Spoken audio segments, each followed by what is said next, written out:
Salut tout le monde, c'est JS Billy Cosmos. Je voulais parler aujourd'hui du sujet préféré de pas mal bien des personnes, les tarifs. Puis quel impact que ça a spécifiquement au niveau des comptes des bandes dessinées. J'ai vu une autre boutique que je suis depuis longtemps, Black Knight Games. Il a fait une vidéo hier justement que c'était quoi l'impact sur les produits qu'eux ils importent, qui sont principalement des jeux de miniatures, puis des jeux de société, puis les cartes. Mais les bandes dessinées, c'est quelque chose qui est un petit peu différent, spécifiquement pour une boutique comme nous autres, BD Cosmos. Alors, qu'est-ce que ça pourrait indiquer pour nous? Oui, je suis au courant. Ça a été repoussé encore pour un autre mois, le 2 avril. Mais il y a quand même du monde qui me demande régulièrement qu'est-ce que ça va faire pour nos bandes dessinées ici. Alors, je peux juste spéculer parce que je ne sais pas exactement, mais je peux vous donner mon impression sur les choses pour que vous ayez une idée en tant que tel. Aujourd'hui, on est le vendredi, le 7 mars. Puis, donc, ça a été repoussé. Alors, si ça revient le 2 avril et les bandes dessinées sont tarifées, qu'est-ce qui arrive? Initialement, probablement rien, au tout début. Si on regarde la production des bandes dessinées, la grande majorité des bandes dessinées qui sont imprimées en Amérique du Nord sont imprimées ici au Canada à Transcontinental à Boucherville. Parce que justement, le papier, ils ont accès à les productions de papier est à côté, les forêts sont à côté, donc le papier est moins cher, donc la production des bandes dessinées est moins chère. Et c'est pour ça que Transcontinental a pas mal, je dirais pas le monopole, mais le gros contrôle de la production de bandes dessinées parce que ça a toujours été moins cher. Les produire au Canada, puis après les exporter au Canada, aux États-Unis pour faire la distribution. Ça a toujours été comme ça que Diamond ont fait de leurs choses et qui ont toujours été exportés aux États-Unis de cette façon-là, quand c'est Diamond qui avait le monopole. Et depuis que le monopole a été brisé et que maintenant Diamond est en mode de panique pour leur restructuration, avec les nouveaux distributeurs qui se sont ouverts depuis le temps ou qui ont maintenant la distribution sur les bandes dessinées. On inclut justement Universal ici au Canada. On inclut Penguin Random House qui sont aux États-Unis, au Canada puis en Europe. Puis on inclut Lunar Distribution qui sont juste aux États-Unis. Puis sûrement qu'il y a d'autres personnes qui pensent à revenir. Il y avait un temps quand que DC a lâché Diamond, ils avaient ouvert UCS aussi, qui était Midtown Comics. Midtown, ils ont perdu leurs droits, mais les rumeurs veulent qu'ils sont intéressés d'acheter Diamond. Alors, s'il y a d'autres distributeurs qui s'ouvrent, comment que ça fonctionnerait? La réalité, c'est que même si la production est au Canada et c'est exporté aux États-Unis par la suite pour la distribution, il y a des tarifs là-dessus. Donc, on en regarde 25% de rabais, pas de rabais, mais de frais supplémentaires sur la bande dessinée pour l'importeur, pour la maison d'édition qui l'imprime. Donc, si on regarde DC, Image, Marvel, Dark Horse, IDW, Boom, qui imprime au Canada, alors pour exporter, ils envoient ça à leurs distributeurs, puis après ça, eux, ils font la redistribution au travers des différentes boutiques. Alors là, on me demande souvent, Julien, s'ils sont imprimés au Canada, pourquoi ils ne gardent pas au Canada? La réponse est, ils le font des fois. Si on regarde DC, puisque Universal est notre distributeur officiel de DC, ils ont une distribution mondiale. Alors, quand que DC imprime les bandes dessinées pour Universal, Transcontinental les ship directement à Universal, à Montréal, à Ville-Saint-Laurent. Mais si on regarde une part des pourcentages de combien que Universal en commande versus Lunar en commande aux États-Unis, c'est même pas comparable. Ou Diamond UK, c'est pas comparable. Si on regarde un 100% de pourcentage de production, il y a, mettons, 80% qui s'en va aux États-Unis, un 10% qui s'en va au Canada, ou peut-être un 5% qui s'en va au Canada, un 15% qui s'en va en Grande-Bretagne, puis un petit pourcentage qui s'en va en Nouvelle-Zélande, puis en Australie. Je ne sais pas si les BD américaines sont distribuées au Mexique aussi, mais probablement. Ils devront avoir une production qui est envoyée là. Puis, tu sais, je sais qu'il y en a qui sont envoyés aussi en Allemagne, puis le reste de l'Europe. Alors, il y a définitivement un pourcentage qui s'en va là-bas, mais la majorité des produits sont exportés aux États-Unis. Alors, quand ils se font envoyer une facture de tarifaire, c'est sûr que c'est sur la majorité de la production que DC ou Marvel ou Image doit payer cette facture-là. Alors, qu'est-ce qu'ils vont faire? Ben, ils vont augmenter le prix de la couverture du livre pour aider à compenser.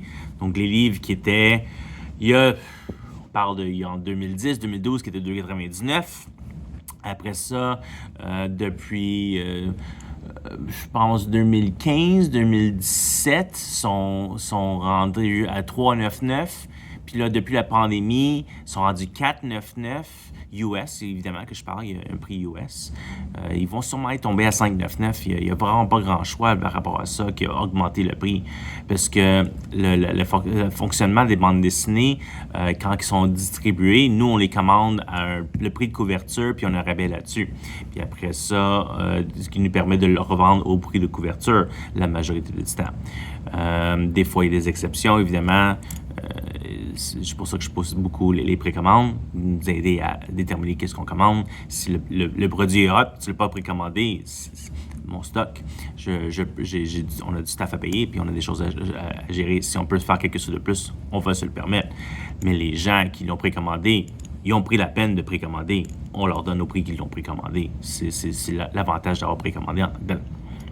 Je ne vais jamais brûler un client parce que je dis je veux de l'argent plus quand tu l'as déjà précommandé. Tu as pris la peine de précommander. Alors, ils vont augmenter le prix de couverture pour compenser les prix tarifaires supplémentaires. C'est ça qui va arriver. Comment ça va fonctionner aussi? Les romans graphiques, les compilations rigides ou souples. DC et Image impriment à Transcontinental aussi, donc ça nécessairement va avoir une augmentation de prix. Ils vont être obligés d'annoncer un prix de couverture à la place de 39,99 à probablement justement 59,99 ou 49,99 ou je sais pas. Il va y avoir une augmentation du prix de couverture nécessairement pour le prix canadien ou le prix US. Alors, mais les livres c'est tellement des mois d'avance qui sont annoncés que je ne sais pas s'ils vont juste faire un changement de prix à la dernière seconde. Ça l'arrive. Ou que le livre est annoncé à 17,99 avec X nombre de pages, puis juste avant l'impression, il augmente le nombre de pages, puis il monte à 24,99, mais on a déjà pris des précommandes à 17,99. On ne cherche pas les clients de plus pour ça. À moins que la différence est significative. Si le prix de couverture monte de 50 $, on va informer, mais si c'est quelques dollars, on les cope nous-mêmes. Alors, ça, c'est au niveau pas mal des bandes dessinées. Qu'est-ce que Marvel, DC, Image et le reste peuvent faire? C'est qu'ils peuvent imprimer aux États-Unis.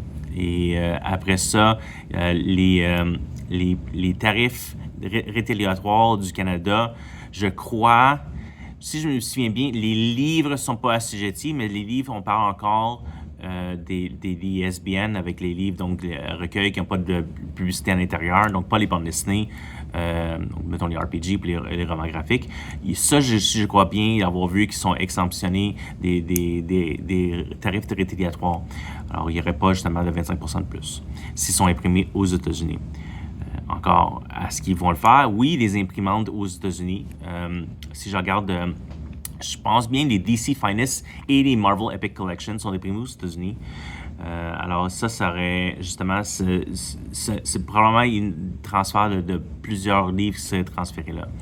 Les omnibus, DC encore continuent d'imprimer chez Transcontinental, mais Marvel les imprime en Chine ou en Turquie. Dépendamment si la production est vraiment massive, ils vont l'imprimer en Chine. Et si c'est un petit peu plus petit, un livre, ils vont les imprimer en Turquie. Alors, ceux qui sont imprimés en Turquie, il n'y aurait pas de tarif. Ceux qui sont imprimés en Chine, il y aurait des prix tarifaires qui seraient dessus. Parce qu'encore une fois, la majorité de l'impression est envoyée chez Amazon, est envoyée chez Target aux États-Unis, une petite portion envoyée à Indigo au Canada, Chapters au Canada, puis après ça, les boutiques détaillantes comme nous autres, qui ont une vraiment petite portion de la commande. Alors, nécessairement, il y aurait une augmentation sur ça.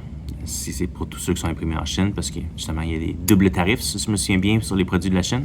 Alors, et oui, ils sont imprimés en Chine, puis après ça, Marvel, ils les reçoivent dans leur bureau direct aux États-Unis, qui est transféré à Penguin Random House, je crois. Ou peut-être c'est Penguin Random House qui reçoivent directement pour Marvel. Je suis pas 100% certain. Je sais que certaines maisons d'édition, ils envoient directement au distributeur, puis d'autres maisons d'édition les reçoivent, puis gardent une portion pour pouvoir le renvoyer au distributeur. Un peu comme les cartes, comme Wizard of the Coast, justement, ils gardent dans leur entrepôt avant de les envoyer à leur distributeur. Donc, peut-être je me trompe, peut-être justement c'est Penguin ou Lunar ou Universal qui gardent la majorité du stock.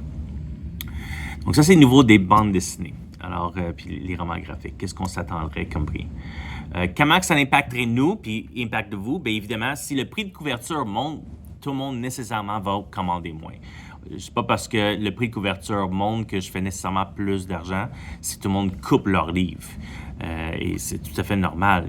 Même McFarlane ne serait plus capable de vendre des livres Spawn à 2,99. Nécessairement, il va être obligé d'augmenter à 3,99. Ce serait la première fois qu'il fait ever là, pour leur prix de couverture, pour les livres réguliers, Spawn, King Spawn, Gunslinger, etc.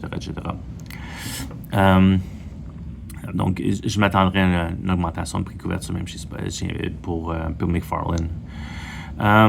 Donc, comme je dis, si nous, on voit une augmentation de prix, les clients vont réduire le nombre de bandes dessinées qu'ils vont commander, puis c'est tout à fait respectable. On est tous serrés dans nos soupes et je comprends ça entièrement.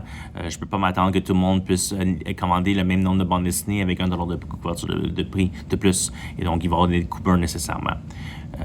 Alors, ça va être essentiellement la même chose pour nous. Ou que j'ai toujours... pas toujours. Depuis la pandémie, on a vu, il fallait restructurer pour voir quelle bande dessinée qu'on voulait garder en extra. Il fallait déterminer qu'est-ce qui valait le plus avoir la peine sur les étagères, à la place de juste commander beaucoup trop de copies de, je sais pas, un titre, une mini-série de Batman quelconque ou un Flash ou un Wonder Woman qui ont juste en commandé une quinzaine de plus par mois qui ne vaut pas la peine quand ça ne bouge pas. On a beaucoup coupé. On a trop coupé, puis après on a remonté. Puis c'est toujours ça que l'on fait, ou qu'on commande trop d'un titre, puis après ça on recoupe par la suite pour voir comment on a besoin de garder en stock. Alors j'ai pris une liste des livres que je sais qu'on va continuer à commander des extras. Puis une liste d'abord nécessairement, les titres que je vous ne mentionne pas, c'est des titres que vous pouvez vous attendre que justement plus voir des copies supplémentaires sur nos étagères. Alors, de base, je veux que vous soyez certains que les livres clés, les séries régulières, puis c'est justement ceux-là que j'ai pris en note, qu'il y a toujours des ventes pour, que vous pouvez vous attendre à en avoir sur les étagères à la sortie, à moins que toutes les copies prévendues soient vendues. Donc, nécessairement, Marvel Image DC, que ce soit le Image Intergon Universe, Marvel Ultimate Universe, puis le DC Absolute Universe, c'est des excellents vendeurs, c'est nos meilleurs titres en magasin et on va continuer à avoir des extras. Est-ce qu'ils vont avoir autant d'extras? Ça, c'est à être déterminé. Alors, rapidement, dans les titres de Marvel, j'ai mentionné Ultimate Universe. Donc, le Spider-Man puis l'Ultimate, c'est les titres qui se vendent le mieux. Après, suivi par Wolverine, X-Men, puis à la fin, Black Panther. Black Panther, c'est probablement celui, justement, que sur les étagères, c'est celui qui ne commande le plus. Sur les étagères, c'est celui qui se vend le moins à la sortie. Il se vend très bien en pré-vente, puis à la sortie, beaucoup moins. Alors, je vais peut-être couper dans ces titres-là. Puis même, les titres qui vont être annoncés, il y a Miles Morales, Ultimate Incursion, qui s'en vient justement parce que si les gens qui ont suivi Ultimate Universe savent que le maker est allé voir Miles initialement dans Ultimate Invasion. Alors, Miles arrive. Alors, Ultimate Incursion, c'est ça l'histoire. Puis ça, je m'attends à commander à peu près la même quantité que Ultimate Spider-Man parce que c'est lié directement avec Ultimate Spider-Man et Ultimates, mais c'est probablement plus Ultimates pour être franc, ayant vu la couverture du numéro 1. Alors, c'est ça. Donc, autre que ça, dans les X-Men, il y a Uncanny, X-Men puis Wolverine qu'on va continuer à commander des extras, mais qu'on peut s'attendre justement à tous les autres titres supplémentaires, dont justement plusieurs qui sont fait annuler.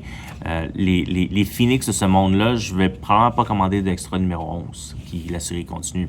Je vais probablement, à moins que les préventes sont bonnes, évidemment. Tout dépend si les préventes sont massives, puis on va déterminer ça vaut la peine d'avoir des extras, c'est autre chose. Mais si les chiffres restent tels quels, voici les titres qu'on ne augmenterait pas sur le mur. Alors, il n'y aurait pas d'extra de Laura Kinney Wolverine qui se vend moins depuis le numéro 1. Dans les titres de Spider Family, Ultimate Spider, Amazing Spider-Man, ça reboot le mois d'avril numéro 1. On va, c'est certain qu'Amazing Spider-Man se vend tout le temps, on va continuer. Venom Carnage aussi se vend quand même très bien. Spider-Boy, on a déjà coupé 2 à 3 copies par mois, on va probablement juste couper un extra. Mais puis Miles, j'avais déjà coupé depuis des mois une seule copie par mois supplémentaire et Miles se vend beaucoup moins. J'avais augmenté parce qu'il y avait le Deadpool vs Spider-Man Cole Ziegler tie-in entre Deadpool et Miles. Juste pour être certain que les gens recommandent, qui suivaient l'un ou l'autre, ils voulaient avoir les numéros supplémentaires. Je vais voir qu'est-ce qu'on fait pour Miles si on le coupe complètement parce que depuis le numéro 1, le premier arc a super bien fonctionné depuis ce temps-là, beaucoup moins. Nos ventes sont bonnes, mais les extras d'étagère. Je parle juste des extras sur les étagères par la suite. Même chose pour Deadpool. Il y a vraiment une grosse augmentation jusqu'au numéro 8, puis après ça, ça a beaucoup diminué. Même si la série se vend super bien, puis qu'on est dépassé le numéro 10.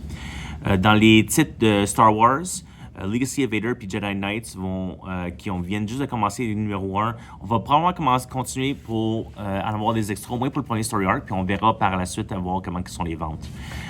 Les High Republic, puisque là, ça fait depuis 2021 qu'on a vendu High Republic, que je sais que c'est pas nécessaire d'en avoir vraiment beaucoup. Ça se peut qu'on va couper complètement High Republic en extra, dépendamment de ce qui se passe avec les histoires. Là, il va y avoir le nouveau Star Wars, où on tombe en New Republic Era, donc après le Battle of Jakku, et donc après justement le Fall of the Empire, où que justement c'est une ère qui a eu probablement le plus publié en Legacy quand il faisait l'ancien univers de Star Wars. Alors, je m'attends qu'il y ait une bonne demande pour cette nouvelle ligne de Star Wars-là, parce que justement, on parle d'une ère qui était extrêmement populaire, puis on va voir s'ils vont ramener des favorites finalement comme Mara Jade, ou on a déjà ramené Thrawn, alors est-ce qu'on va ramener d'autres choses qui ont été extensionnées dans l'ancienne New Republic era? Alors, qu'est-ce que Marvel va ramener là-dedans? Je ne m'attends pas à avoir du Yuuzhan Vong. Je ne m'attends pas à avoir une guerre extra-galactique qui avait été vraiment controversée dans les années 90. Moi, j'ai bien aimé, mais j'avais un petit cul. J'avais 15-16 ans quand c'est sorti. Mais alors, je m'attends qu'il va y avoir des changements, mais je suis vraiment curieux de voir. Alors, même chose, premier story qu'on va voir comment ça va donner. Finalement, les facsimilés se vendent super bien. On fait les facsimilés pour Dark Phoenix Saga en ce moment, puis le Fantastic Four la première année pour faire des archives l'année prochaine. Alors, je m'attends que ceux-là continuent à se vendre quand même bien, mais que pas besoin d'avoir autant d'extra probablement.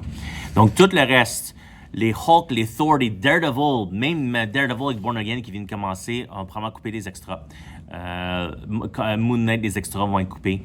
Iron Man, Thor, Hulk, généralement un extra, c'était quand même correct. Avengers va être obligé de couper, même si l'histoire originale va finalement recommencer là, prochainement. Alors, c'est à voir. Tout dépend quand, comme les préventes. DC. DC n'a beaucoup moins à parler, pour être franc, là, parce que c'est toujours The Batman Show que je dis depuis des années, DC. Donc, justement, c'est où je l'ai mis? Je l'ai mis à l'arrière ici. Donc, des Absolute Titles. Là, il y a Flash, Martian Manhunter, puis Green Lantern qui vont commencer prochainement. Green Lantern t'avais fait aussi cette semaine quand je parle de ça. Alors, les préventes de Martian Manhunter étaient corrects. Flash était meilleur. On s'attend à des bonnes choses de Flash, mais je m'attends probablement à commander autant de Flash que de Wonder Woman, Batman puis Superman, qui sont 50 copies par mois. À sortir, alors probablement Flash va être la même chose. Martian Manhunter, j'ai augmenté à 50 pour la dernière seconde pour le numéro 1. Puis Green Lantern, je vais probablement commander juste 50 copies aussi. Peut-être j'ai augmenté à 100, on va voir, mais les commandes n'est pas vraiment fortes sur Green Lantern, mais on a encore la fin de semaine pour déterminer. Dans les Bat Titles, ben Batman, en ce moment, il y a 158 avec Jin Lee Jeff Loeb pour Hesh 2. Bleeding Cool vient d'annoncer qu'il y a une impression de 400 000 copies qui s'en vient. Alors, pour ce numéro 1. Mais quand Matt Fraction et Jorge Jiménez vont recommencer Batman 1 au mois de septembre, Ça, je m'attends à probablement au moins à 500 000 copies. Puis même nous, Matt Fraction, qui va prendre, qui est allé écrire Godzilla pour Monarch, Legacy of Monsters pendant des années, qui a développé ça, qui retourne aux bandes dessinées, qui s'est DC téléchargé. Je m'attends que ce Batman numéro 1 soit un bon vendeur. Alors, c'est sûr que ça va bien. Même chose comme Detective, comme maintenant Tom Taylor sur Detective, les ventes sont correctes. Il y a eu un rush pour le premier numéro qui est dessus, mais je m'attends quand même de continuer à avoir des extras. Des extras pour Justice League Unlimited, les ventes sont correctes jusqu'à 3 numéros. Wonder Woman à 16 numéros de Tom King, ou 18 numéros qu'on est rendu, quelque chose comme ça. Un extra, pas de tank, beaucoup ça. Superman, Joshua Williamson, c'est correct les ventes, probablement juste un extra à la sortie. Il y a Supergirl qui s'en vient bientôt, qui remplace Power Girl. On va essayer numéro 1, on va voir qu'est-ce qui se après ça. Mais tout le reste, Green Lantern, je coupe. Power Girl, je me mentionne, il est déjà coupé. Les Birds of Prey vont probablement être coupés. Flash est coupé. Les mini-séries, même Batman Robin, les ventes sont plus que ce que c'était. Maintenant, c'est Phil Johnson qui prend le titre à la place de Williamson. Alors, puis les mini-séries de Batman, on va faire les 1, puis le 1, on va commander 1, on va voir ce que les données va vendre. Il y a juste Batman Gargoyle Gotham qu'on attend finalement numéro 4 de Raphaël Grampa qu'on va commander. Mais le numéro 3 était vraiment moins vendeur que le 1 et 2 parce que le délai était si immense. Alors, je pense pas commander autant pour le numéro 4. Ça, c'est vraiment il y a beaucoup dans DC qui va être coupé. Autre que les Absolutes, parce que je pense vraiment que c'est les Absolutes qui vont prendre plus d'étagères. Dans les indépendants, Image, Energon Universe, je le mentionne, on commande à peu près toujours 50 copies de chaque sortie minimum. American Hero, Real American Hero, G.I. Joe, le régulier, une dizaine de copies. Spawn, un extra. Saga, une dizaine d'extras, parce que Saga se vend toujours bien en extra. Mais sinon, pas mal tout le reste du Image va être coupé. Power Fantasy va être coupé. Gunslinger, King Spawn. Tout le Ghost Machine en extra, le Geiger, le Red Coat. Si Rook revient pour une saison 2, ça on va recommander beaucoup parce que Rook a été très bon pour comme la deuxième saison de Rook. C'est quand même Yannick Paquette, puis il faut supporter les Québec canadiens. World Tree, Witchblade, en extra il n'y en aura plus. Boom, Somebody's Killing the Children, Hello Darkness. Somebody's Killing the Children, le premier numéro de Shipping Around the House, est en commande finale cette semaine. Alors, on va voir si ça a fait un boom sur ce titre-là. Pun not intended. Je ne pense pas. Je vais être très conservateur sur le titre. C'est souvent les numéros que je commande le plus pour Somebody's Killing the Children. On va voir qu'est-ce que ça donne. S'ils n'impriment pas assez et puis il y a une demande forte, Penguin va juste faire un second print run. Hello Darkness, on va beaucoup couper. Puis c'est pas mal tout ça pour Boom, commande vraiment plus d'extra. Chez ADW, c'est TMNT. Il y a le Naruto qui a des commandes d'extra pour le numéro 1, pour la deuxième impression. Mais sinon, TMNT puis Last Run, on va beaucoup couper. Titan, les lignes de Conan, puis Heatseeker, on va aussi beaucoup couper. C'est vraiment justement plus de commandes d'extra de Conan, plus de commandes d'extra de Heatseekers. En tout cas, pas juste Heatseeker, mais les Gun Honey, qui est vraiment désolant, parce que c'était des séries qui vont... Même encore aujourd'hui, la première série, la série originale, je vais vendre le numéro 1 de Adam Hughes d'une façon régulière. C'est pas mal ça. Vous pouvez voir qu'il va y avoir des coupeurs sur les étagères. C'est plate, mais si les prix des livres augmentent, ça va être plus difficile à bouger les titres de base. Et si après ça, on voit que les ventes diminuent encore, on va faire d'autres coupeurs. On n'a pas grand choix. Ça, c'est l'impact pour les tarifs. Alors, je m'excuse pour ce long vidéo-ci.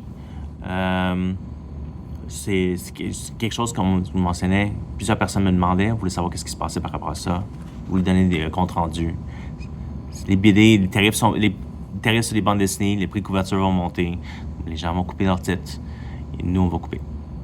Je vais au moins donner une liste des titres qui se vendent bien, qu'on continue à supporter, puis les titres qui ne se vendent pas bien, qu'on va arrêter de supporter. Alors ça prend en effet dès cette semaine, dès la FOC du 3-10, du 10 mars, qu'on va vraiment couper. Il n'y aura plus justement d'extra variant de quelque chose parce que la couverture était cool, que personne n'avait commandé. On ne ferait plus ça sur les étagères. On ne prendra pas de chance. Il y a une dernière chose, le Transcontinental avait annoncé que les 90 premiers jours, ils allaient payer les frais de tarif pour eux-mêmes. Mais ça, c'est parce que c'est pour donner les maisons d'édition qui ont déjà annoncé un prix de couverture sur les livres pour pouvoir les garder à cette couverture-là. Alors, ils l'avaient annoncé pour la première ronde de tarifs pour le mois de février. On se dit que c'est extensionné jusqu'à temps que c'est vraiment pas en effet. On verra. On verra pour la chose. OK, alors c'est tout pour moi. J'espère que vous avez apprécié cette vidéo pour savoir plus de détails sur les tarifs sur les bandes dessinées. Sinon, on se revoit en fin de semaine. J'espère, en grand nombre. Merci beaucoup. Bye.